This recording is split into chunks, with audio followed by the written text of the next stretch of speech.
Ten bize mat.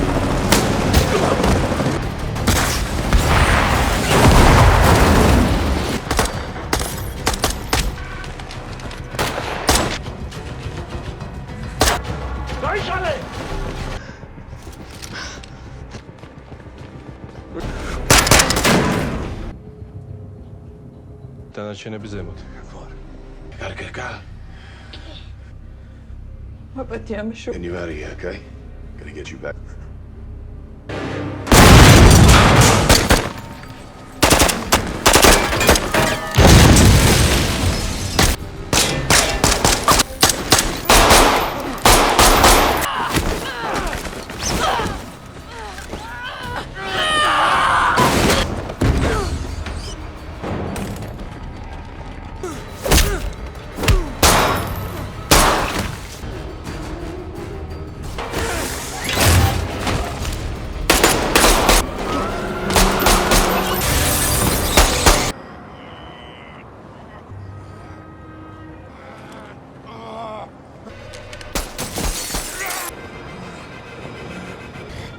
You trust me?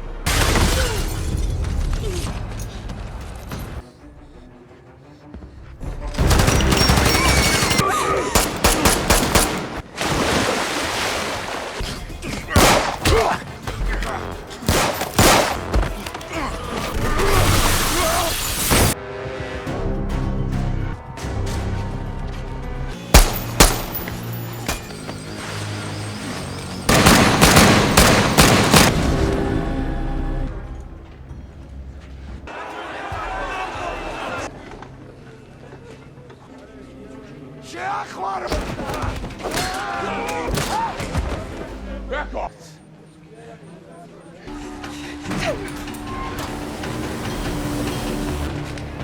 Yaz, I need a way out.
Your work's been out for a while. We intercepted. Right,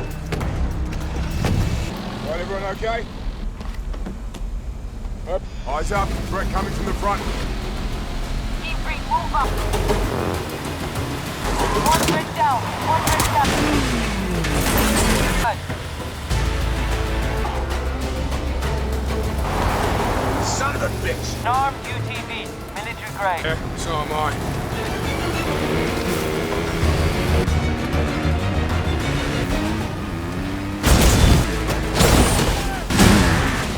Second fight. Hurry!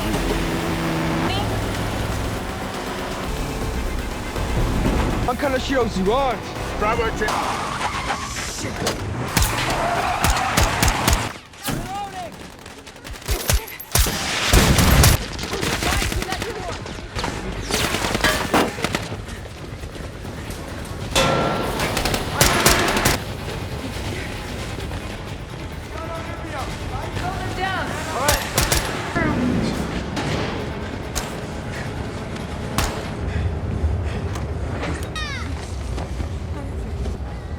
How bad is it?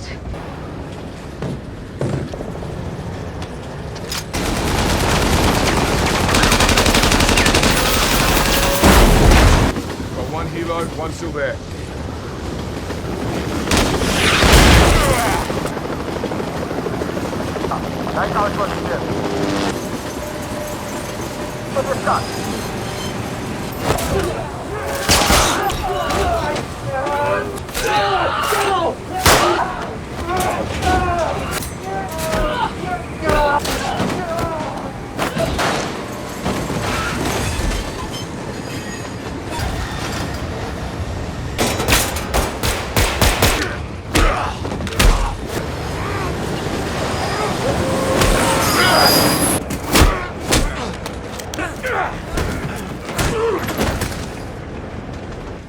Nick, you good?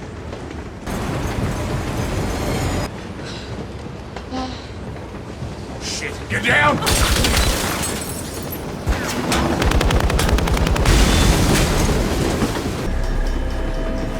Continue to the line, stop the train, Nick. Yaz, secure the family. We got... Team's waiting for us at the end of the line. Because I could never live my life knowing you're still around. Why don't you tell me where you are?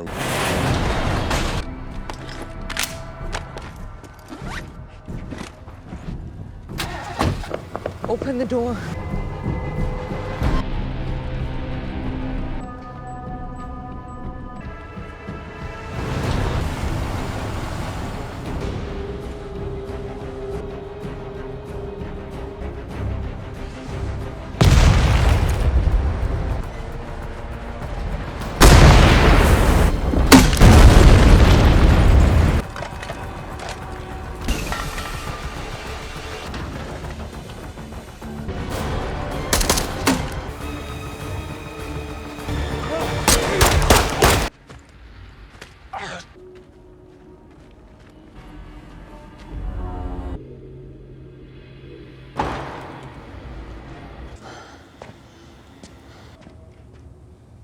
You want yourself in a lifetime of guilt, with draining from your body.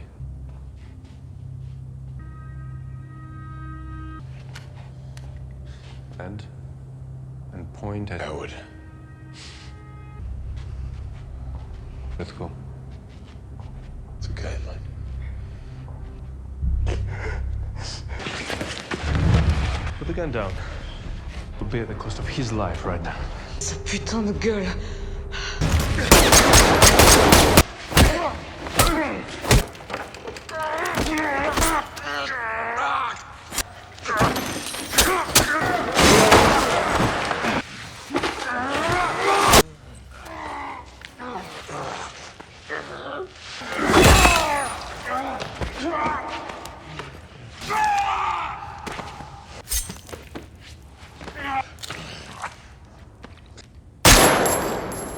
Hey guys, today we're diving headfirst into the adrenaline-pumping, bone-crunching sequel that left us all breathless, Extraction 2. If you thought Tyler Rake was down for the count after his little dip in the river, well, you clearly underestimated his stubbornness. We're talking about a man who treats grievous injuries like a bad hangnail and whose idea of therapy involves punching his way through an entire army. Get ready for an epic ride filled with impossible odds, a body count that rivals a small war, and enough explosions to make a fireworks factory blush. This is a passion project for me, and a like or a subscribe is the best way to show your support. So if you're on board, join the crew. If not, thanks for watching anyway. So we kick off exactly where we left our favorite mercenary, Tyler Rake, at the bottom of a river, looking less like a hero and more like a very expensive drowned rat. But as we all know, a protagonist can't just stay dead,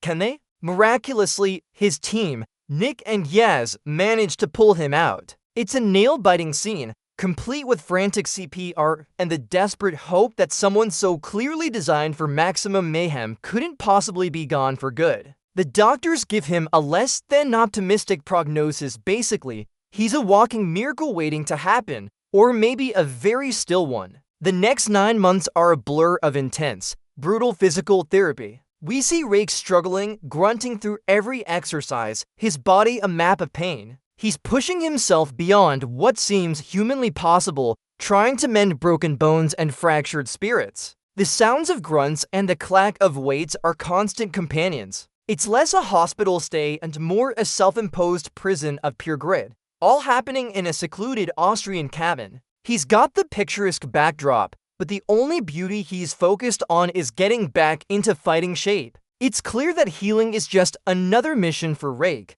and he's tackling it with the same relentless intensity he uses to take down bad guys. You can practically feel the muscle fibers tearing and reforming with every agonizing stretch, just when Rake seems to be settling into his newfound quiet existence, which, let's be honest, probably felt more like solitary confinement to him. A shadowy figure named Alcott literally drops in. He arrives via helicopter, because why walk when you can make a grand, dramatic entrance? Alcott is practically radiating important plot device energy as he steps out, probably thinking, right, time to ruin this man's peaceful retirement. He's here to offer Rake a job. But not just any job. It's one of those covert extraction gigs that usually involves more explosions than a Michael Bay film festival. Alcott reminds Rake of his past, specifically his estranged wife and son, which, of course, is the classic emotional hook for our stoic hero. The weight of his past failures hangs heavy in the air. Rake initially tries to resist, because who wouldn't want to avoid another near-death experience after just barely surviving the last one? He's all about chopping wood and living off the grid, trying to outrun his demons. But Alcott plays his cards right, revealing that the person needing extraction is Ketevan, Rake's former sister-in-law, and her two children. The family connection immediately changes everything for Rake. That internal struggle is visible on his face. The desire for peace warring with the call of duty and family. The sounds of the helicopter blades slowly fading as the gravity of the mission settles and creates a tense quiet. Before we get into Rake doing what Rake does best, let's meet the folks he's about to risk life and limb for. We're introduced to Ketevan, Rake's former sister-in-law, and her two children, Sandro and Nina. They're not exactly living the high life. In fact, they're basically hostages in a ridiculously high-security prison in Georgia. Why? Because Ketevan's husband, David Radiani, is a ruthless Georgian crime lord, and he's decided his family belongs with him. Even if with him means locked up in a maximum security fortress, you can practically taste the fear and desperation clinging to Ketevan as she navigates this suffocating environment. Her son, Sandro, is a bit of a mixed bag. He's fiercely loyal to his father, despite David being, a bona fide villain. This sets up some immediate family drama that's even more volatile than the prison security protocols. The prison itself is a bleak, imposing structure,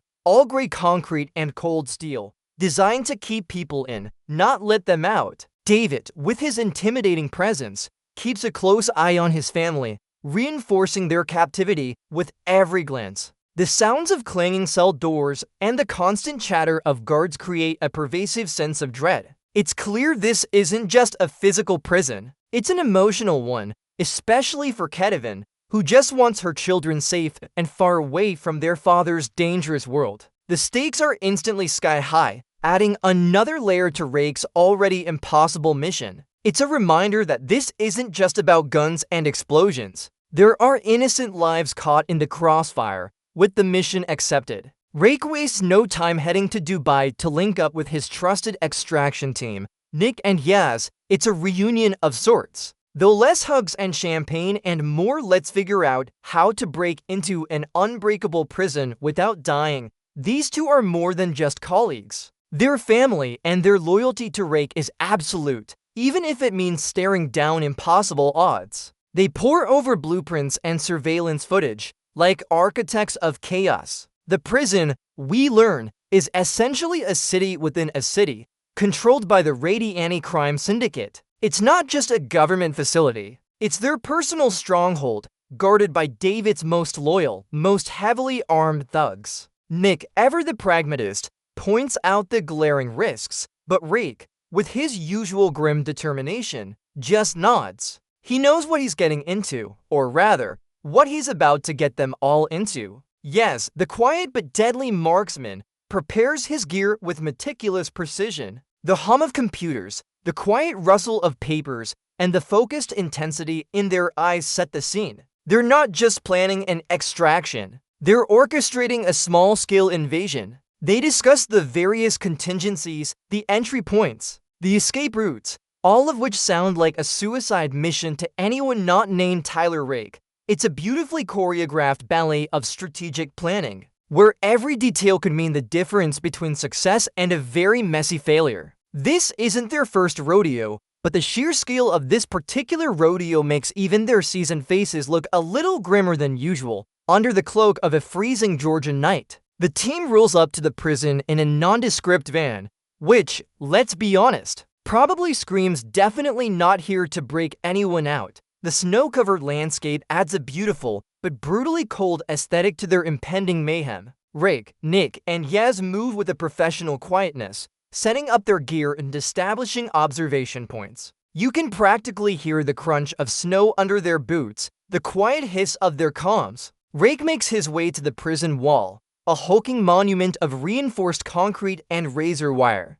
This isn't a gentle infiltration. This is a full-on breach. He uses specialized explosives, timed to create a precise entry point, the muffled thud of the blast a harbinger of the chaos to come. The air crackles with tension as they slip inside, moving through the labyrinthine corridors. They're like ghosts, silent and deadly, each step calculated to avoid triggering alarms or drawing unwanted attention. The prison itself is a dark, oppressive place, echoing with the distant sounds of inmate chatter and the heavy thud of guards' boots. Every shadow seems to hide a threat, and every corner turn could lead to a deadly confrontation. The meticulous planning is evident in their synchronized movements, a testament to years of working together. They're not just breaking in, they're dismantling a system from the inside, one silent step at a time. The cold seems to bite right through the screen, adding to the unforgiving atmosphere of their mission. It's the calm before the storm, but even the calm is packed with heart-pounding suspense. Rake, a man who clearly has no fear of personal space, makes a grand entrance into David's ridiculously opulent cell block. I mean, who gets a penthouse suite in prison? David, apparently. Rake's presence is a silent threat, a storm cloud walking into a gilded cage. He demands Ketevan, but David, with all the arrogance of a crime lord who thinks he's untouchable, naturally refuses. You can almost hear David smirk before Rake unleashes his particular brand of persuasion. The confrontation quickly escalates, from terse words to immediate, explosive violence. The alarm blares, a jarring sound that signals the start of the prison-wide riot. Rake, ever the multitasker, handles David's guards with brutal efficiency while securing Ketevan and her kids. The crack of bone, the thud of bodies, the clang of metal, it all happens in a dizzying flurry. Sandro, true to his father's side, makes an immediate nuisance of himself, which only adds to the chaos. Ketevan, caught between her violent past and a desperate hope for freedom, tries to protect her children amidst the unfolding madness. The scene instantly morphs into a frantic dash, a desperate race against an entire prison population suddenly unleashed. The shouts of guards, the panicked cries of inmates, and the guttural roars of David's enforcers create a cacophony of pure pandemonium. Rake, a woman-wrecking crew, carves a path through the surging crowds, a force of nature against a tide of opposition. It's a masterclass in how to turn a quiet infiltration into an all-out war in about 60 seconds flat. The extraction isn't just beginning, it's exploding into existence. And now, ladies and gentlemen, for the main event, the prison riot. This is where the movie really kicks into overdrive, transforming into a relentless, almost impossibly long one-shot sequence that's a pure adrenaline rush. Rake, with Ketevan and the kids in tow, which, let's be honest, makes his job about 100 times harder, plunges into a swirling maelstrom of violence. It's not just David's men now. It's a full-blown prison riot, meaning everyone and their cellmate is trying to get a piece of Rake. The sound design here is phenomenal. The dull thud of a punch, the wet crack of a head against a wall, the metallic clang of a shiv. Rake uses everything at his disposal: fists, feet, found weapons, and even a riot shield, which he wields like a professional bouncer on steroids. He's literally pushing, pulling, and punching his way through a human tie. Nik and Yaz, ever the watchful angels of death, are providing covering fire from various vantage points. You can hear the precise pop-pop of their suppressed rifles, picking off threats before they can overwhelm Rake. The camera follows Rake with an almost surgical precision, never cutting away, creating an immersive, breathless experience. We see him navigating narrow corridors, climbing stairwells, and bursting into open areas, each new space bringing a fresh wave of attackers. The choreography is brutal and beautiful, a testament to the stunt team's genius. This isn't just a fight, it's a primal scream for survival, a desperate sprint through a gauntlet of human ferocity. The sheer number of combatants Rake faces is staggering, making you wonder if he secretly has an infinite stamina cheat code enabled. It's an exhausting, exhilarating display of pure, unadulterated action. The one-shot continues its relentless march of destruction. Rake is now essentially a human battering ram, and his definition of resourceful includes using a weight plate to smash through a reinforced glass barrier. Because, why not? The sounds of shattering glass and heavy impacts punctuate the ongoing symphony of violence. He's taking on multiple assailants at once,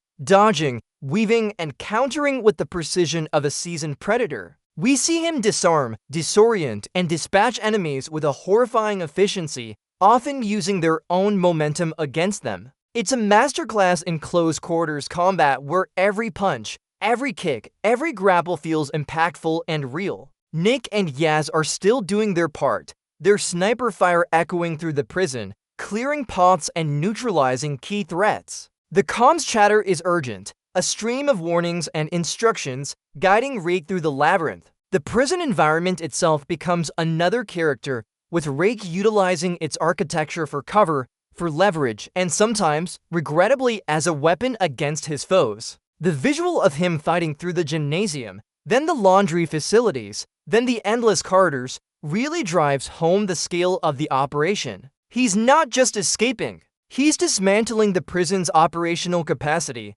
one guard at a time. The tension is palpable, the constant threat of being overwhelmed always present. It's less a fight scene and more an endurance test, a visceral ballet of controlled chaos that just keeps on giving. You can practically feel the sweat, the grime, and the sheer exertion radiating from the screen as Rake pushes himself to his absolute limits. His singular focus on protecting Ketevan and the kids is the only thing keeping him going, just when you think Rake can't possibly take on any more goons. He bursts out into the snowy prison yard, still part of that glorious one-shot sequence. The crisp, biting air is immediately filled with the crackle of gunfire from prison towers and more approaching enemies. It's a sprint across open ground, a terrifying dash where every snowflake seems to amplify the incoming bullets. The sounds of heavy machine gun fire rip through the silence, forcing Rake to push the family even harder. They pile into an armored vehicle because,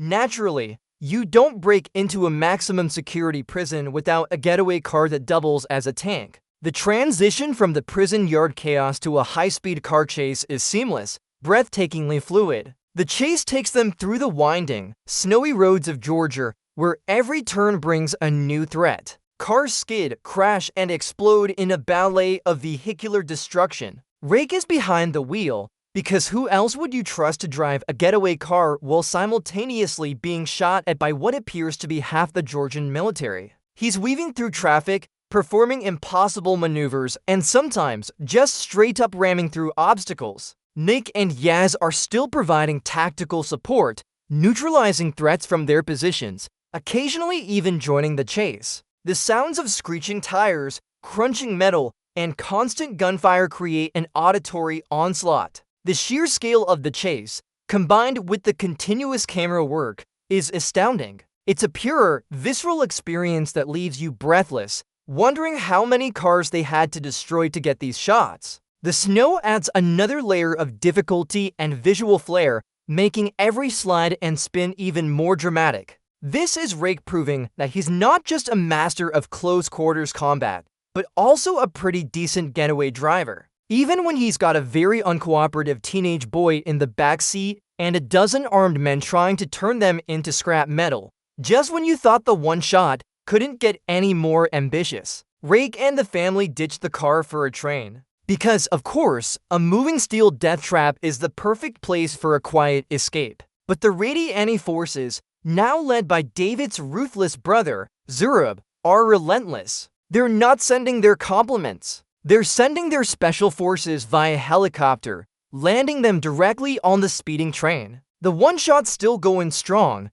We see Rake scrambling onto the roof of the train, engaging in a desperate, wind-swept firefight. The whoosh of the passing landscape, the rhythmic clack of the train on the tracks, and the constant crackle of gunfire create an exhilarating soundscape. He's battling heavily armed men on a constantly shifting, narrow surface, with the dizzying speed of the train adding an extra layer of peril. Inside, Nik and Yaz are holding their own, engaging enemies who've breached the carriages. It's a symphony of close-quarters combat, where every punch and kick is amplified by the confines of the train. Rake eventually makes his way inside, continuing the fight through multiple carriages. The tight spaces mean more brutal, up-close brawling. He uses the train's environment, doors, seats, windows, to his advantage, smashing heads and bodies against anything solid. It's a testament to his combat prowess that he can adapt to any environment, even one hurtling through the countryside. The sheer audacity of this entire sequence is mind-boggling. It's a continuous, high-octane spectacle that just refuses to let up, pushing the boundaries of what a single-take action sequence can achieve. You can feel the vibration of the train, the chill of the wind, and the relentless pressure on Rake as he fights for every inch of survival, trying to keep the family safe from an ever-growing legion of vengeful thugs. It's a locomotive of pure, unadulterated mayhem. While Rake and his exhausted but victorious team are making their escape, we cut to Zurab, David's brother, arriving at the wreckage of the train. Let's just say he's not there to offer condolences. The scene is one of devastation, twisted metal, and shattered glass, a clear indication of the chaos Rake just left behind. Zurab, surrounded by his loyal, heavily armed men, surveys the destruction with a chilling, quiet rage. He's not the scream and shout type. He's the coldly plan your demise type, which, honestly, is far more terrifying. His silent fury speaks volumes. The quiet click of his jaw and the intense stare he gives to the carnage tells us everything we need to know. He vows vengeance for his brother's death, and given his vast criminal empire, this isn't an empty threat. He immediately mobilizes his forces, setting in motion a global hunt for Rake and the family. We see glimpses of his network, the vast reach of his power, making it clear that Rake isn't just fighting a local syndicate anymore. He's now targeted by a truly formidable, international criminal organization. The stakes have just been raised exponentially. The sounds of sirens and hushed commands fill the air around Zurab, painting a picture of overwhelming force gathering. This isn't just about a successful extraction anymore. It's about survival against a man who will stop at nothing to get his revenge. The cold, calculating nature of Zurab makes him a truly menacing antagonist, a stark contrast to Rake's more direct, brutal approach. He's patient, he's powerful, and he's coming for Rake. After that absolute marathon of mayhem, Rake and the family finally make it to a luxurious safe house in Vienna, courtesy of Alcott. It's a stunning, modern apartment, a stark contrast to the grimy prison and the brutal train fight. You'd think they could finally catch their breath, right? Wrong, the physical wounds might be healing, but the emotional scars are very much present. Rake, ever the stoic, tries to connect with Ketevan and the kids, awkwardly attempting to bridge the chasm of their shared trauma. It's a rare moment of vulnerability for him as he tries to explain his past with Ketevan's sister, his wife. The air is thick with unspoken words and unresolved grief. Ketevan is, understandably, still in shock and trying to protect her children. But Sandro, bless his defiant heart, is still deeply resentful. He idolized his father, the crime lord, and sees Rake as the monster who killed him. He's moody, sullen, and prone to lashing out, providing some classic teenage angst right in the middle of a high-stakes thriller. The sounds here are quieter, the clinking of glasses, the murmur of conversation, the uneasy silence. It's a fleeting moment of calm, but the underlying tension is palpable. Rake tries to offer advice, to connect, but Sandro isn't having it. This emotional struggle is almost as challenging for Rake as fighting an army of thugs.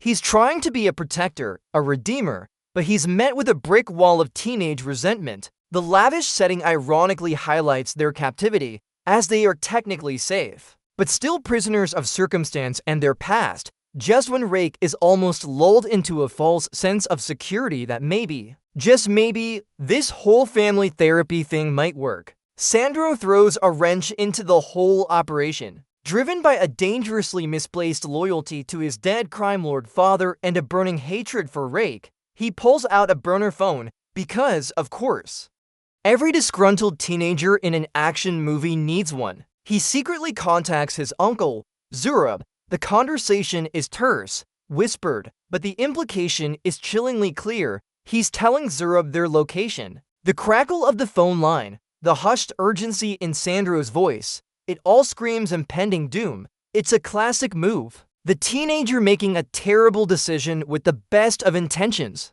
Or perhaps the worst of intentions, depending on your perspective. Ketevan, oblivious to her son's actions, is focused on the future, while Sandro is clinging to the past. This act of betrayal is a ticking time bomb, immediately turning their lavish safe house into a very exposed target. You can almost hear the gears turning in Zurab's head as he processes the information. His cold vengeance now zeroing in on Rake. The scene perfectly sets up the next wave of chaos, highlighting the fragility of their safety and the emotional complexity of the mission. It's a cruel twist, a reminder that the biggest threats don't always come with a gun. Sometimes they come from within the very people you're trying to protect. Rake's attempts at bonding clearly did not stick, and now everyone will pay the price. Remember that beautiful, luxurious safe house? Well, it's about to become significantly less safe, thanks to Sandro's little phone call. Zurab's forces arrive with the subtlety of a freight train, launching a full-scale assault on the Vienna skyscraper. We're talking multiple helicopters swarming the building like angry hornets, raining down a barrage of heavy machine gun fire. The sounds are deafening. The roar of rotors, the relentless thud-thud-thud of bullets tearing through glass and concrete, the frantic shouts of the team. The entire building shudders and groans under the assault, glass shattering everywhere, debris flying. It's an absolute spectacle of destruction. Rake, Nik, and Yaz immediately spring into action, transforming from reluctant guardians into a cohesive fighting unit. They return fire, desperately trying to protect Ketevan and Nina amidst the chaos. Sandro, finally realizing the horrific consequences of his actions, is now cowering in fear, but it's too late. The interior of the apartment rapidly becomes a war zone, walls crumbling, furniture exploding, the air thick with dust and smoke.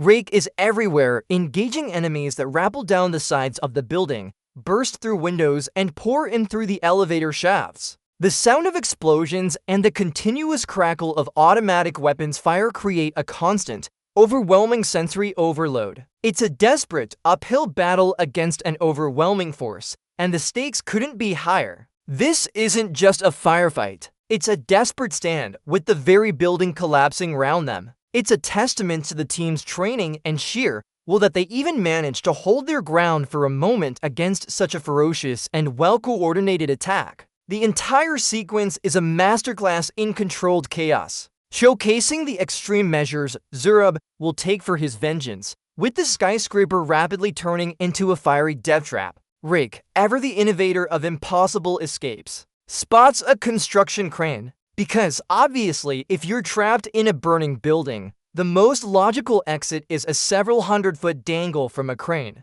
Safety first, right? He rigs up a harness system, essentially turning the crane into their personal, high-flying escape pod. The sounds of metal groaning, fire roaring, and the constant pop of gunfire underscore the sheer terror of the descent. Nik and Yaz provide crucial cover fire, holding off Zurab's seemingly endless supply of henchmen from inside the collapsing building, then later from the ground as the family descends. The visual of the family rappelling down the exterior of a burning skyscraper is absolutely iconic. The camera captures the dizzying heights, the swirling smoke, and the incredible peril of their situation. Zurab's men are still relentless, firing at them from nearby rooftops and even attempting to cut their lines. The tension is almost unbearable, as every sway and creak of the crane threatens to send them plummeting to their demise. Rake is a picture of focused determination, guiding Ketevan and Nina, while Sandro is probably having the worst day of his life, realizing the full extent of his screw-up. It's a harrowing escape, demanding every ounce of Rake's strength and ingenuity. This isn't just repelling, it's a desperate prayer with a very high chance of becoming a very messy landing. The audacity of the escape plan, combined with its flawless execution under duress, is a testament to Rake's unparalleled skills. You can feel the intense heat radiating from the inferno and the biting wind as they descend, making it a truly visceral experience. Once they're safely on terra firma, or as safe as you can be after dangling from a burning skyscraper, Rake finally confronts Sandro. And let me tell you, Rake's version of a talking to isn't exactly gentle. He pins the kid against a wall, his voice low and guttural, dripping with raw anger and disappointment. The air crackles with unspoken rage and the aftermath of the earlier chaos. Sandro, still clinging to his misguided loyalty, tries to defend his actions, muttering something about his father. It's a moment where you just want to reach through the screen and shake some sense into him. Ketevan, caught in the middle of this emotional hurricane, steps in to de-escalate, reminding them of the trauma they just endured. This scene really highlights the fractured family dynamics. It's not just about good guys versus bad guys. It's about the devastating impact of choices, especially misguided ones made by a confused teenager. Rake, despite his anger, has a moment where you see the weariness in his eyes, the heavy burden of protecting these people even from themselves. The quiet tension in this scene is a stark contrast to the earlier explosions, yet it's equally powerful. It's a much-needed emotional beat amidst the relentless action, exploring the human cost of their survival. You can hear the tremor in Ketevan's voice, the barely contained fury in Rake's, and the stubborn defiance in Sandro's, all contributing to a very uncomfortable but necessary family discussion about cause and effect. This isn't just a mission anymore. It's a family drama with incredibly high, bloody stakes. With Zurb hot on their heels, Rake and the family seek refuge in an old, ornate church in Austria. It's a beautiful, serene space, full of stained glass and echoing silence, a stark contrast to the relentless violence they've endured. For a moment, it feels like they might find a moment's peace, a true sanctuary. But Zurb, being the delightfully persistent villain he is, tracks them down with alarming speed. We see his forces, a seemingly endless convoy of black vehicles and armed men, silently surrounding the church. The sound of their approach is chilling, the distant rumble of engines, the crunch of tires on gravel, the quiet click of weapons being readied. Rake immediately recognizes they're cornered. The sanctuary has become a trap, but in true Rake fashion, he's not about to surrender, especially not Ketevan. This isn't just a physical standoff, it's a moral one. Zurb demands Ketevan, offering to let Rake and the children go, preying on Rake's past failures to protect his own family. It's a masterful manipulation, designed to break Rake's resolve. But Rake, a man forged in fire and regret, refuses. He knows he can't abandon her. The tension inside the church is palpable, the quiet broken only by the family's uneasy breaths and the distant sounds of Zurab's men positioning themselves outside. The beautiful, peaceful setting only serves to heighten the impending violence, creating a very unsettling atmosphere. It's the ultimate test of Rake's commitment, not just to the mission, but to his own sense of redemption. You can almost feel the cold dread of being trapped, the echoes of their footsteps on the stone floor. As they prepare for the inevitable, brutal confrontation, Zurab's patience, always thin, finally snaps, and his men storm the church. Any pretense of sanctuary is shattered as bullets rip through stained glass and ancient stone. The sounds of heavy gunfire, the sharp crack of bullets hitting wood and stone, and the shouts of combatants echo deafeningly through the sacred space. Rake, a one-man army, uses everything as cover, overturned pews, stone pillars, even ancient religious artifacts. It's a brutal, chaotic firefight, with the beautiful, serene church interior transforming into a bloody battleground. Nik and Yaz are right there in the thick of it, their precise shots picking off Zrob's men with deadly efficiency. The visuals of bullets tearing through crucifixes and statues are stark and impactful,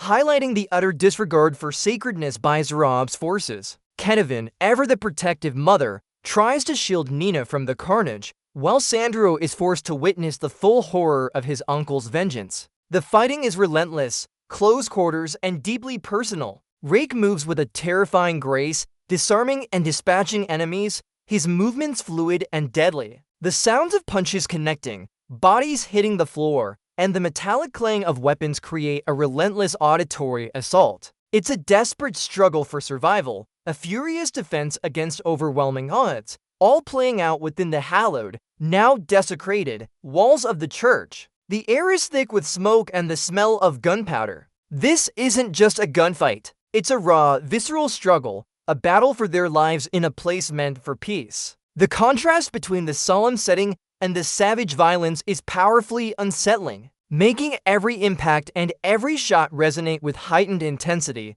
amidst the relentless chaos of the church shootout. A moment of profound sacrifice unfolds that truly hits you in the gut. Yes, ever the loyal and quick-thinking member of the team puts himself in the line of fire to protect Rake and the family. He takes a fatal shot, a piercing sound that cuts through the surrounding gunfire. His death is sudden, brutal, and utterly heartbreaking. The gasp of realization from Nik, his sister, is palpable, a silent scream of agony that mirrors Rake's own immediate, raw grief. In that split second, Rake's fury boils over, turning his already intense combat into something even more primal and desperate. He unleashes a torrent of violence, fueled by his pain. But there's no time to mourn. They're still under heavy fire and they have to keep moving. The tragic necessity of leaving Yaz's body behind, surrounded by the wreckage, is a crushing blow. The weight of his sacrifice hangs heavy, a stark reminder of the deadly stakes of their mission. The sound of Nik's choke sob,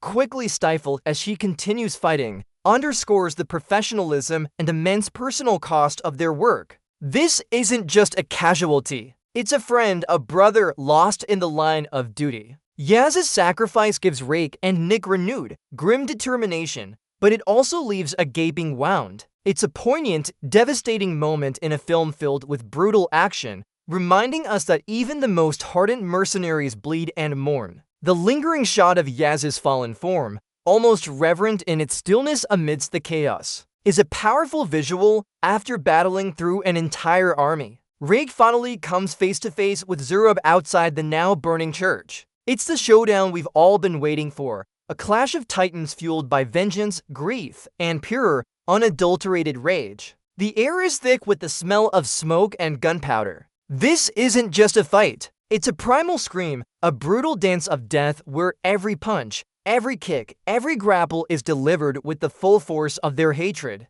The sounds are raw and guttural, the crack of bone, the thud of bodies hitting the ground, the strained grunts of effort. Rake, still reeling from Yaz's death, channels his sorrow and fury into every strike. He's no longer just fighting for the mission. He's fighting to avenge his fallen brother-in-arms. Zrob is no pushover, matching Rake blow for blow, his own thirst for revenge making him incredibly dangerous. The choreography is visceral and unforgiving, showcasing the immense strength and resilience of both men. They're battered, bleeding, and exhausted, but neither is willing to back down. The fight is a whirlwind of punches, headbutts, and throws, showcasing Rake's mastery of close-quarters combat. You can almost feel the impact of every blow, the shuddering pain that ripples through their bodies. It's a brutal, drawn-out struggle, where victory seems to swing between them with every agonizing exchange. The burning church in the background provides a dramatic, fiery backdrop to their personal war, illuminating their desperate struggle. It's a bare-knuckle brawl, showcasing the sheer will and ferocity of these two unstoppable forces, and it's absolutely captivating in its brutality. With Zrob finally neutralized, let's just say Rake gave him a very permanent timeout. The immediate threat is over, but the emotional fallout is just beginning. Ketevan faces a heartbreaking choice regarding Sandro. He's still her son.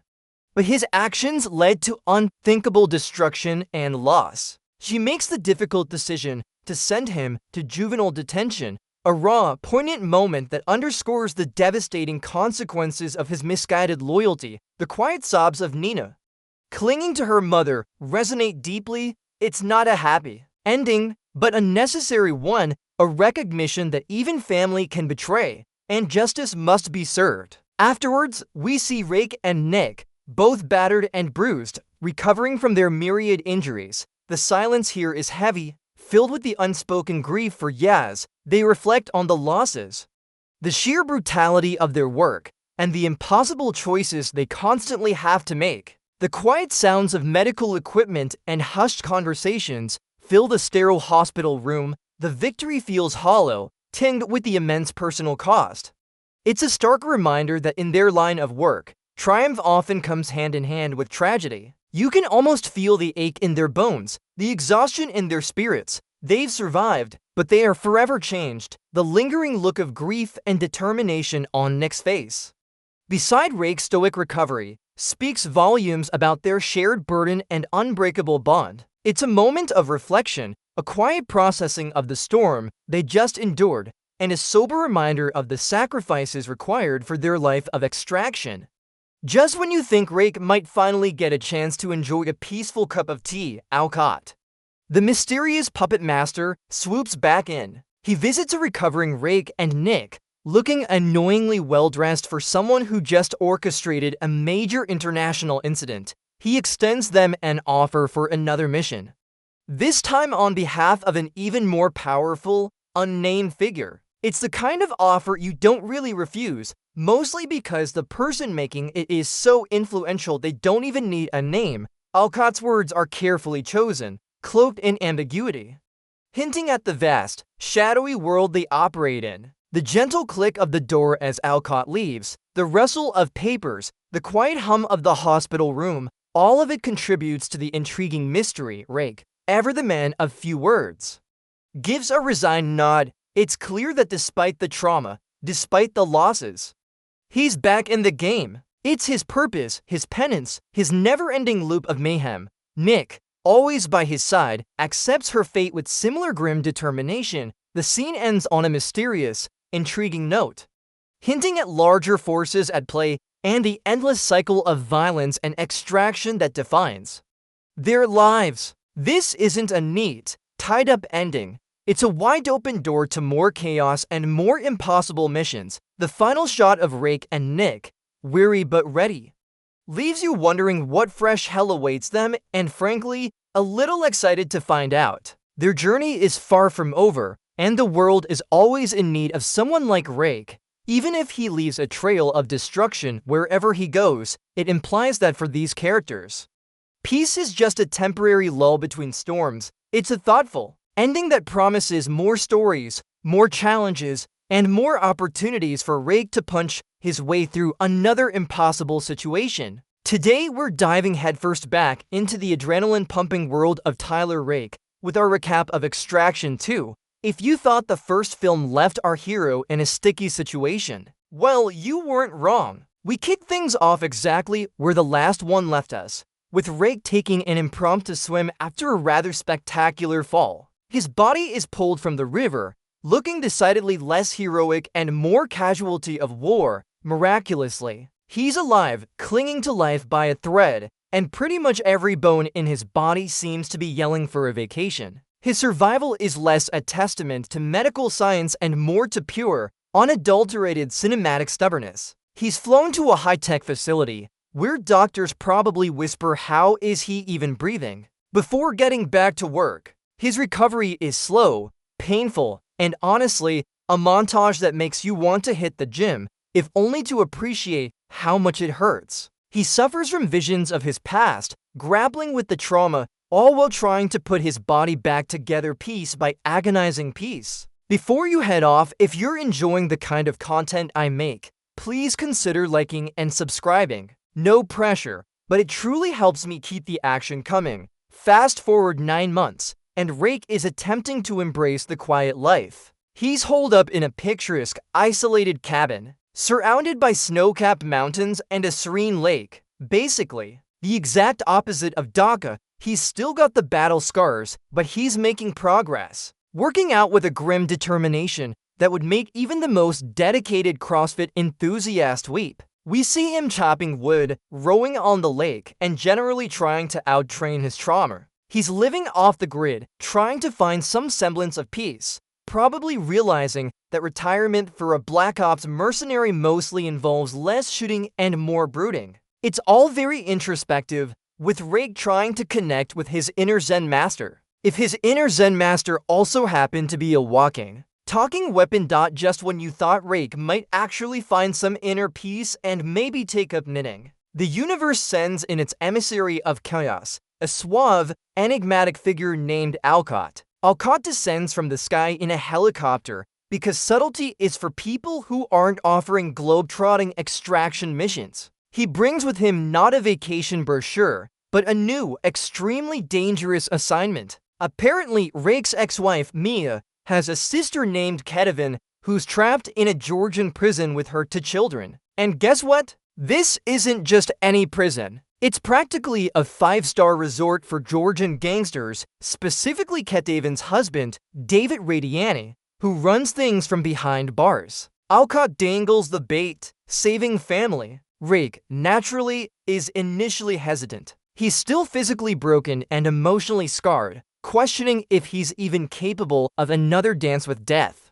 But Alcott knows how to push the right buttons, appealing to Rake's sense of duty and his lingering guilt over his own family. It's a classic one last job scenario, only this time, it's personal. Again, Rake, being Rake, eventually succumbs to the call of duty and the promise of redemption. He agrees to the mission, signaling the end of his brief, very unsuccessful attempt at peaceful retirement. Who arrives to help? None other than his incredibly competent and fashion-forward mercenary pals, Nik and Yaz Khan. They're like the dynamic duo of global extraction, but with more tactical gear and less spandex. They arrive at the cabin, bringing not just their expertise, but also a mobile command center's worth of intelligence. The trio huddles around a holographic map, because apparently, paper maps are too last century for these high-stakes operations. They pore over blueprints of the Georgian prison, a fortress designed to keep the bad guys in,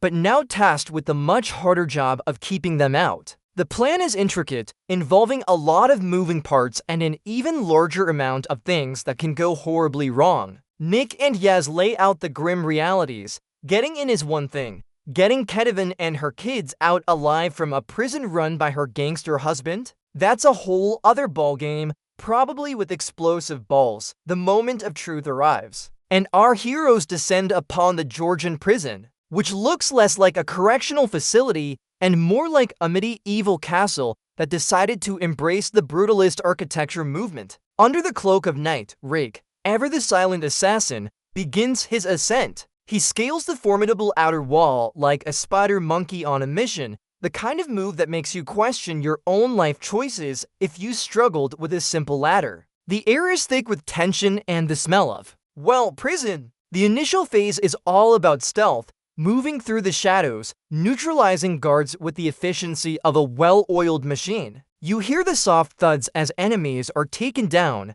the barely perceptible clicks of weapons being readied, the whisper of the wind against the cold stone. It's a ballet of silent violence, where every step is calculated and every breath held. They're basically ninja ghosts, but with bigger guns and a significantly higher body count on their resume. They navigate the maze-like corridors, the distant shouts of other prisoners serving as a grim soundtrack to their silent advance. No doubt, a few guards are probably wondering why their shift suddenly feels so breezy. Rake, with the precision of a surgeon operating on a ticking time bomb, finally reaches David Radiani's supposed cell. Except, this isn't a cell. It's a luxury apartment disguised as a prison, complete with expensive furnishings and probably a mini bar. Ketevan and her children are inside, looking terrified and confused. Rake kicks open the door with an explosive force that shatters the fragile peace, announcing his presence to everyone within a 5-mile radius. And just like that, the stealth operation transforms into a full-blown prison break. The alarms blare, sirens wail, and suddenly, the entire prison population seems to decide it's Attack Tyler Rake Day. The metallic clang of cell doors slamming shut, the shouts of guards, the terrified whimpers of the children, it's a cacophony of pure panic. Rake, with Ketevan and the kids in tow, finds himself in a desperate firefight. Outnumbered by seemingly hundreds of furious, heavily armed guards who clearly didn't get the memo about casual Fridays, the tight corridors become death traps, forcing Rake to constantly improvise, turning every piece of the prison into a weapon or a shield. It's like a really bad escape room, where the only prize is your life. Asterisk, asterisk, then comes the scene everyone talks about, the legendary one-shot sequence. This isn't just a fight, it's an odyssey of violence, a continuous, unrelenting gauntlet through the heart of the prison. Rake, Ketevan, and the kids burst into the snowy prison yard, only to find a full-blown riot in progress. It's a swirling vortex of prisoners and guards, all seemingly united in their desire to punch, stab, or shoot Rake. The snow crunches underfoot as Rake moves with brutal efficiency, his fists and weapons connecting with sickening thuds. You practically feel the chill of the blizzard and the heat of the conflict. The camera swoops and weaves, making you feel like you're right there, ducking bullets and dodging shanks. Every punch thrown, every headbutt landed, every gunshot echoes with a terrifying clarity. Rake uses whatever he can find, shovels, pipes, even the environment itself, to incapacitate his attackers. It's a masterclass in choreographed mayhem, a relentless barrage of visceral action where Rake is constantly moving, adapting, and protecting his charges. The sheer stamina required for this scene, both for the character and the actor, is mind-boggling. It's a brutal symphony of violence, underscored by the roars of the crowd and the constant chatter of gunfire. Seriously, whoever thought a prison yard blizzard was a good setting for a family outing clearly needs to rethink their travel plans, just when you think Rake has cleared enough space to breathe. The man himself, David Radiani, emerges from the maelstrom. David, looking less like a prison kingpin and more like a furious, cornered animal, confronts Ketevan. He's not happy about his wife trying to leave with their kids and, being rescued by the guy who just broke out of his entire prison. A brutal struggle ensues, not just between Rake and David's remaining goons, but an emotionally charged standoff between Ketevan and her monstrous husband. The air crackles with unspoken history and raw desperation. In a moment of pure, raw defiance, Ketevan takes a shovel, yes, a shovel, and brutally ends David's reign of terror. It's a shocking, visceral moment, emphasizing the depth of her despair and the lengths she'll go to protect her children. The desperate scramble continues towards their extraction point, an armored helicopter descending into the chaos, its rotor wash kicking up a blinding snowstorm. They barely make it, dodging a barrage of bullets as they lift off, leaving the shattered prison and a very dead David behind. But the silence in the helicopter is quickly broken by the furious roar of David's brother, Jesta, who watches their escape with pure, unadulterated vengeance burning in his eyes. Oops, looks like they just traded one problem for a bigger, angrier one. Having successfully, if violently, extracted their targets, the team retreats to what they hope is a safe haven, a luxurious, modern high-rise apartment in Vienna. It's a stark contrast to the grimy prison they just escaped, all glass, steel, and expensive views. For a brief moment, there's a sense of cautious relief. The kids, initially shell-shocked, start to explore their new, albeit temporary, surroundings. Ketevan tries to process the seismic shift in her life, having gone from a prisoner to a refugee and a widow by her own hand, all in the span of a few hours. Rake, ever the silent protector, watches over them, his guard still up. The apartment offers an illusion of safety, a fragile bubble in the heart of a bustling city. You can almost hear the collective sigh of the team. They momentarily let their shoulders down, but deep down, this peace is only temporary. It's like finding a really nice hotel after running a marathon. You appreciate it, but you're still bracing for the next race. However, the calm is quickly disrupted by a much more internal conflict. Sandro, Ketevan's teenage son, is not exactly thrilled with his new savior, turns out. Rake's heroic act of liberating them from a gangster-run prison involved, Killing his gangster dad awkward, Sandro's resentment hangs heavy in the air, a silent but potent accusation. He glares at Rake with an intensity that could melt ice, embodying the classic teenage angst, but with a side of "you killed my father, prepared to die" vibes. Rake, in his own gruff way, tries to connect with the boy, probably realizing that blowing things up is easier than navigating teenage emotions. There's a quiet moment where Rake tries to explain, to offer some solace, but Sandro's grief and anger are a formidable wall. It's a poignant reminder that even when you're doing the right thing, the human cost can be immense and complicated. Saving a life sometimes means breaking a heart, especially when that heart belongs to a kid who just watched his world implode. It's a nuanced emotional beat in an otherwise explosive film, and it really grounds Rake's character. While Rake is busy trying to win over a grieving teenager, Jester Radiani, David's equally charming and significantly more vengeful brother, is not exactly mourning. No, Jester is busy consolidating power, rallying his own formidable army of heavily armed goons. He's not interested in candlelight vigils. He's interested in payback. Big, explosive payback. We see him in a dimly lit room, surrounded by maps and menacing-looking fellows, meticulously planning his next move. The metallic click of weapons being loaded, the low growl of his voice as he vows retribution, it all paints a very clear picture. Trouble's coming, and it's bringing friends. Jester is a force of nature, driven by familial loyalty in his twisted way and a deep-seated desire for revenge against the man who dismantled his brother's empire and, you know, his brother. He's basically putting out an open casting call for anyone who enjoys gratuitous violence and has a bone to pick with Tyler Rake. Spoiler alert, he gets a lot of callbacks, and just like that, the illusion of safety shatters. Jester's forces, with an almost comical lack of subtlety, launch a full-scale assault on the Vienna safe house. Explosions rip through the building, turning the luxurious apartment into a war zone in seconds. Glass shatters, concrete crumbles, and the sudden,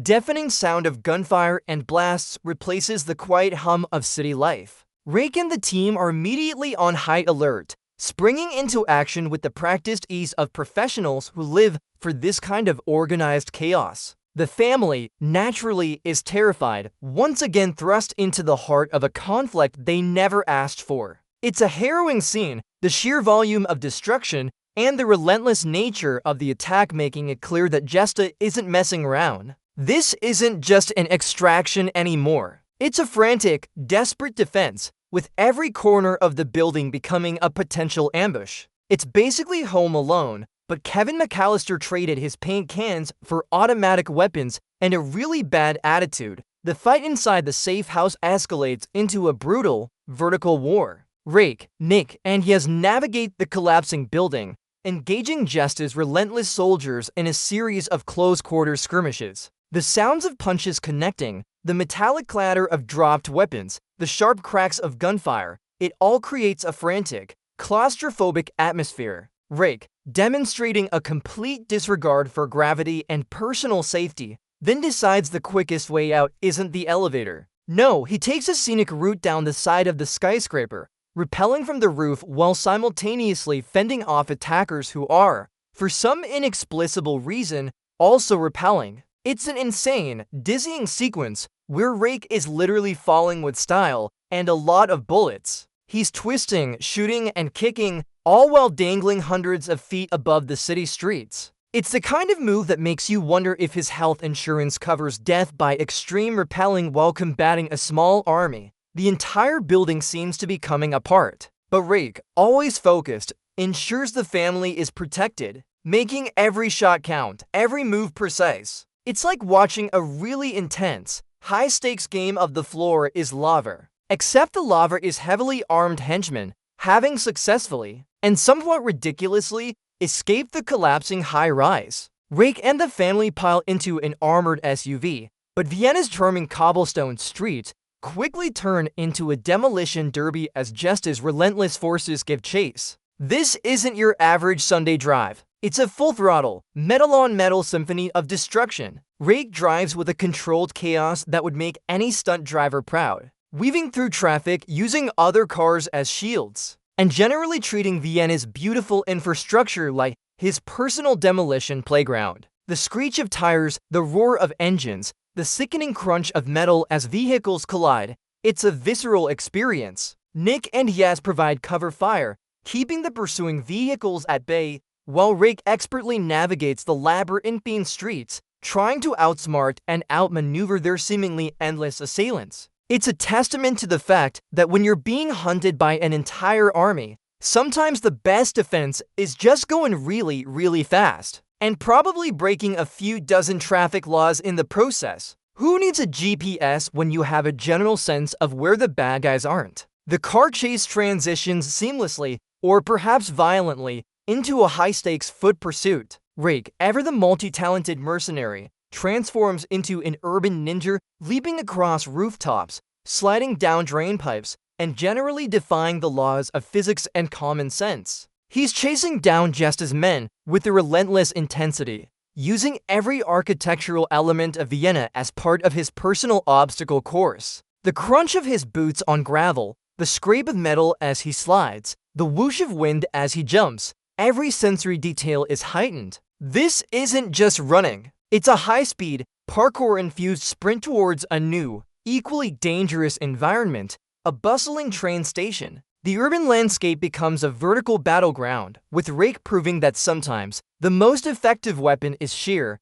unadulterated agility. His pursuit leads him directly to a moving train, because apparently, walking through the front door is far too conventional for this group. It's a good thing he got his cardio in, otherwise, this would just be embarrassing. *** from the rooftops to the tracks, the action barrels onto a moving train. Rake, Nik, and Yaz, with their usual flair for dramatic entrances, board the speeding locomotive, which, of course, is conveniently packed with even more of just as heavily armed thugs. This isn't your peaceful commute. It's a steel coffin of chaos. The rhythmic clang of the train on the tracks becomes a backdrop to the rapid-fire exchange of bullets and the brutal thud of hand-to-hand combat. The confined spaces of the train carriages make every fight claustrophobic and intensely personal. Rake is forced to use every inch of the environment, turning seats, luggage racks, and even unsuspecting passengers' personal belongings into improvised weapons or cover. Nik and Yaz are right there with him, moving with seamless coordination, covering each other's backs as they carve a path through the train. The smell of gunpowder mixes with the stale air of the carriage, adding to the grim reality of their situation. It's a relentless, high-speed battle that leaves a trail of destruction in its wake, and probably a very annoyed train conductor wondering what just hit his schedule.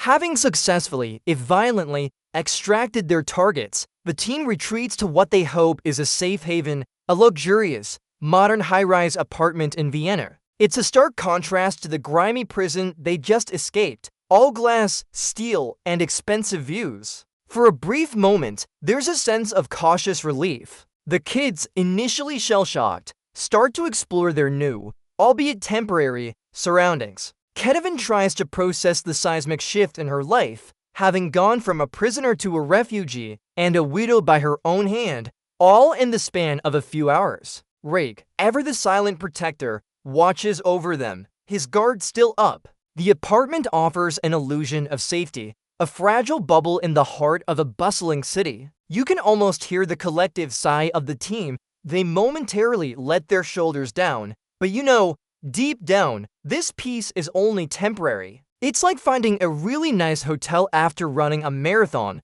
You appreciate it, but you're still bracing for the next race. However, the calm is quickly disrupted by a much more internal conflict. Sandro, Ketevan's teenage son, is not exactly thrilled with his new savior, turns out. Rake's heroic act of liberating them from a gangster-run prison involved, you know, killing his gangster dad awkward. Sandro's resentment hangs heavy in the air, a silent but potent accusation. He glares at Rake with an intensity that could melt ice, embodying the classic teenage angst, but with a side of "you killed my father, prepare to die" vibes. Rake, in his own gruff way, tries to connect with the boy, probably realizing that blowing things up is easier than navigating teenage emotions. There's a quiet moment where Rake tries to explain, to offer some solace, but Sandro's grief and anger are a formidable wall. It's a poignant reminder that even when you're doing the right thing, the human cost can be immense and complicated. Saving a life sometimes means breaking a heart, especially when that heart belongs to a kid who just watched his world implode. It's a nuanced emotional beat in an otherwise explosive film, and it really grounds Rake's character. While Rake is busy trying to win over a grieving teenager, Jester Radiani, David's equally charming and significantly more vengeful brother, is not exactly mourning. No, Jester is busy consolidating power, rallying his own formidable army of heavily armed goons. He's not interested in candlelight vigils. He's interested in payback. Big, explosive payback. We see him in a dimly lit room, surrounded by maps and menacing-looking fellows, meticulously planning his next move. The metallic click of weapons being loaded, the low growl of his voice as he vows retribution, it all paints a very clear picture. Trouble's coming, and it's bringing friends. Jester is a force of nature, driven by familial loyalty in his twisted way and a deep-seated desire for revenge against the man who dismantled his brother's empire and, you know, his brother. He's basically putting out an open casting call for anyone who enjoys gratuitous violence and has a bone to pick with Tyler Rake. Spoiler alert, he gets a lot of callbacks, and just like that, the illusion of safety shatters. Justice's forces, with an almost comical lack of subtlety, launch a full-scale assault on the Vienna safe house. Explosions rip through the building, turning the luxurious apartment into a war zone in seconds. Glass shatters, concrete crumbles, and the sudden,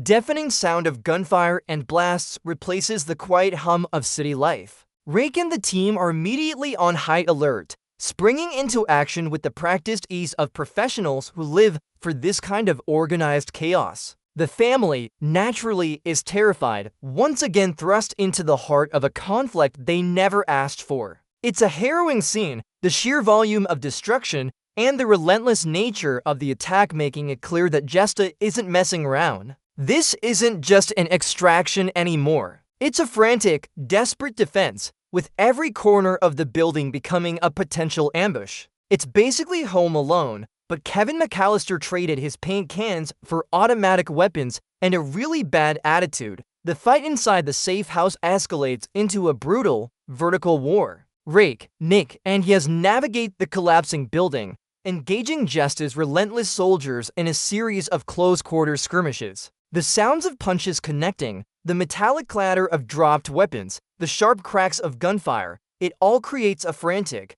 claustrophobic atmosphere. Rake, demonstrating a complete disregard for gravity and personal safety, then decides the quickest way out isn't the elevator. No, he takes a scenic route down the side of the skyscraper, rappelling from the roof while simultaneously fending off attackers who are, for some inexplicable reason, also repelling. It's an insane, dizzying sequence where Rake is literally falling with style and a lot of bullets. He's twisting, shooting, and kicking, all while dangling hundreds of feet above the city streets. It's the kind of move that makes you wonder if his health insurance covers death by extreme rappelling while combating a small army. The entire building seems to be coming apart. But Rake, always focused, ensures the family is protected, making every shot count, every move precise. It's like watching a really intense, high-stakes game of the floor is lava. Except the lava is heavily armed henchmen, having successfully, and somewhat ridiculously,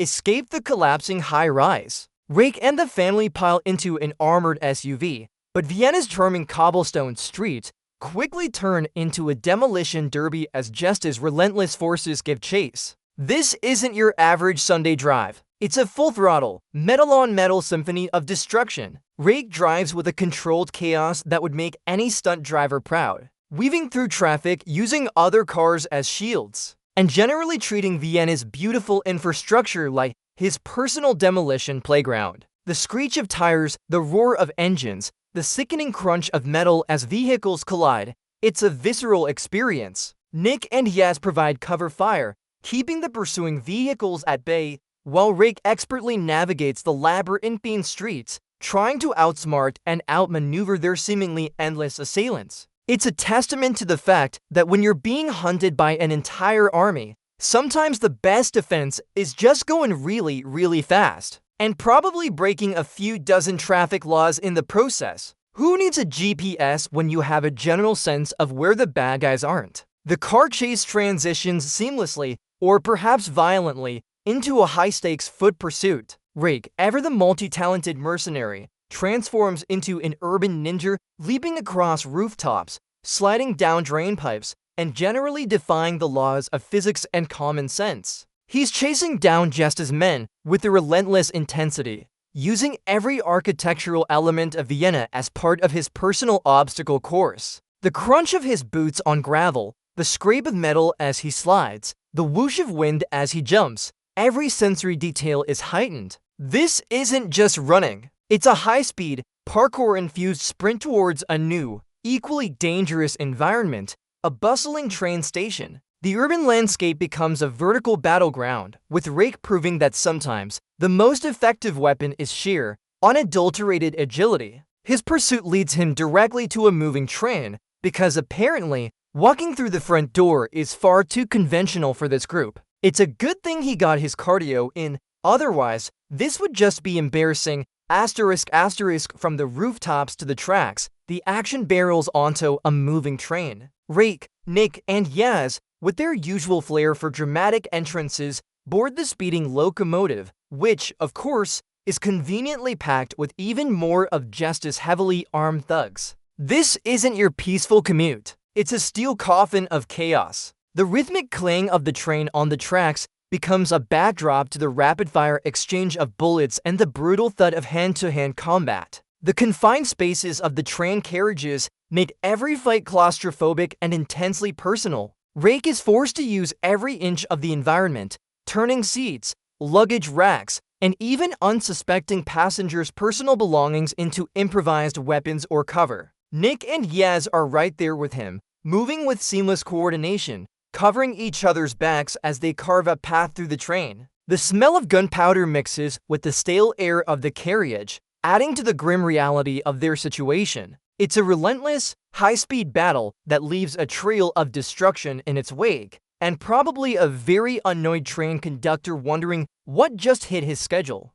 The train fight intensifies, turning each railcar into a separate, bloody arena. Rake, Nik, and Yaz push deeper into the train, a relentless trio facing a seemingly endless stream of armed adversaries. The sounds of gunfire are almost constant, punctuated by the grunts of exertion, the shattering of windows, and the metallic ping of bullets ricocheting off the train's interior. You can almost feel the vibrations of the speeding train beneath your feet, amplifying the chaos. Yaz, with his characteristic agility, moves through the tight spaces like a phantom, taking down enemies with precise, brutal efficiency. Nik, ever the strategist, commands the flow of battle, barking orders and unleashing a hail of suppressing fire. Rake, of course, is a force of nature, using his formidable strength and combat skills to bludgeon, stab, and shoot his way through the onslaught. They're outnumbered, outgunned, and stuck on a literal moving target, yet their determination never wavers.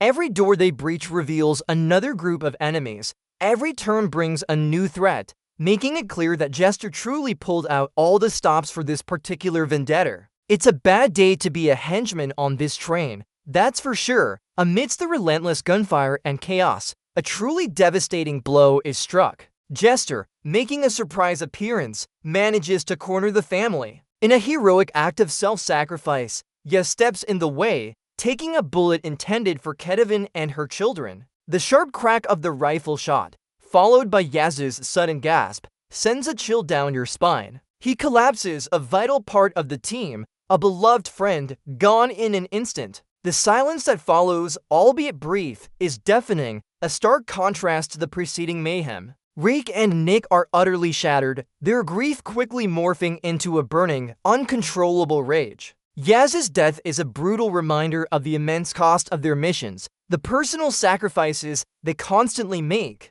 It injects a deeply personal, emotional urgency into Rake's pursuit of Jester. This isn't just about the mission anymore. It's about vengeance, about honoring a fallen comrade. It's a gut-wrenching moment that truly hits you because Yaz was basically the cool, calm, and collected backbone of the operation. He didn't just extract people. He extracted smiles, even in the most dire situations. Now, only grim determination remains, fueled by the searing pain of Yaz's loss. Rake, now a man on a singular mission, tracks Jester to a desolate, windswept airfield. The sky is dark and ominous, mirroring the fury brewing inside Rake. This isn't just about saving lives anymore. It's about retribution. He sprints across the open tarmac, the roar of distant jets somehow muted by the pounding in his ears. Jester, surrounded by his remaining goons, stands defiant, a smug look plastered on his face that just screams,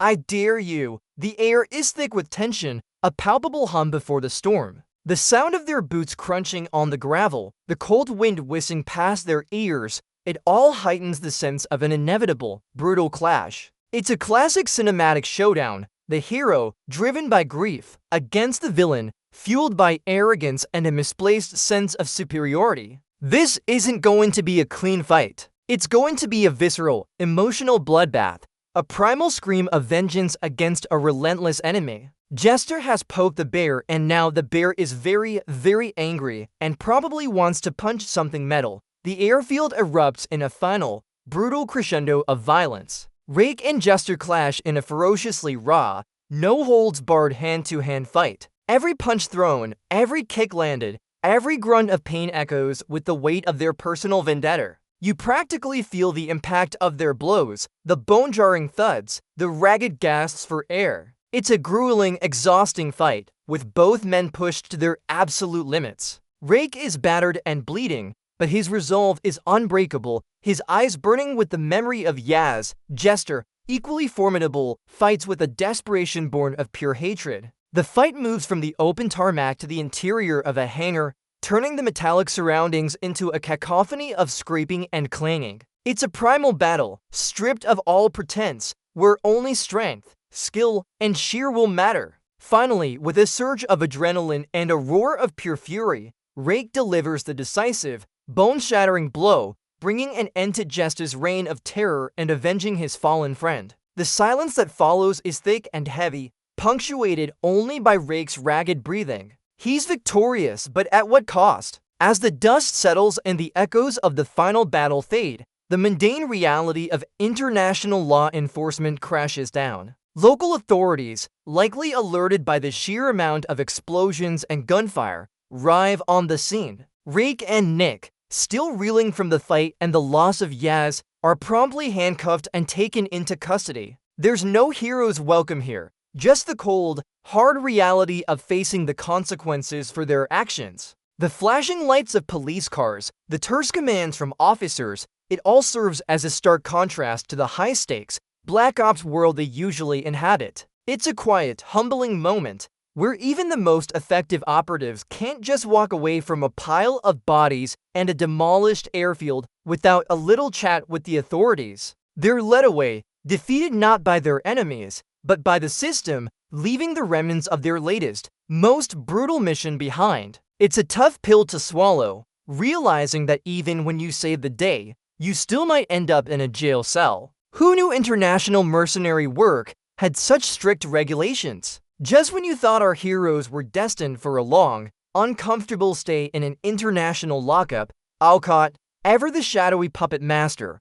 reappears. He visits Rake and Nik in their high-security prison cells, looking as unflappable as ever. With a few subtle nods and some well-placed leverage, Alcott orchestrates their release, effectively waving his magic wand and making all the legal unpleasantness disappear. He reminds them of their debt and then, with that signature enigmatic smile, offers Rake another ambiguous, high-stakes mission. The details are, as usual, kept frustratingly vague, but the implication is clear: the cycle of extraction, violence, and impossible odds is far from over for Tyler Rake. He's a tool, a weapon, and Alcott has more uses for him. It's a moment that reaffirms Rake's place in this brutal world, a man forever destined to face the next impossible challenge. He's free, but not truly free from the life he leads. It's like being offered a get-out-of-jail-free card, but the fine print says must accept another life-threatening adventure immediately, and so, Tyler Rake, the ghost who keeps coming back. stands at a crossroads. He's been through hell and back, faced down an army, and lost a dear friend. Alcott's offer of another mission hangs in the air, a tempting siren call to the only life Rake truly knows. But for once, he hesitates. He chooses to step back, to take a moment of quiet reflection, to find some semblance of peace before inevitably being drawn back into the fray. It's a powerful moment, showing that even the most hardened warriors need time to heal, not just physically, but emotionally. The choices we make, the battles we fight, they define us, but they don't have to consume us entirely. Rake knows there will be another mission, another impossible task, but for now, he chooses stillness. He chooses himself. It's a testament to the enduring human spirit, capable of facing unimaginable darkness and still finding the strength to seek a glimmer of light. This isn't just about survival. It's about living, truly living, in the aftermath of extraordinary circumstances. He will return, but on his own terms.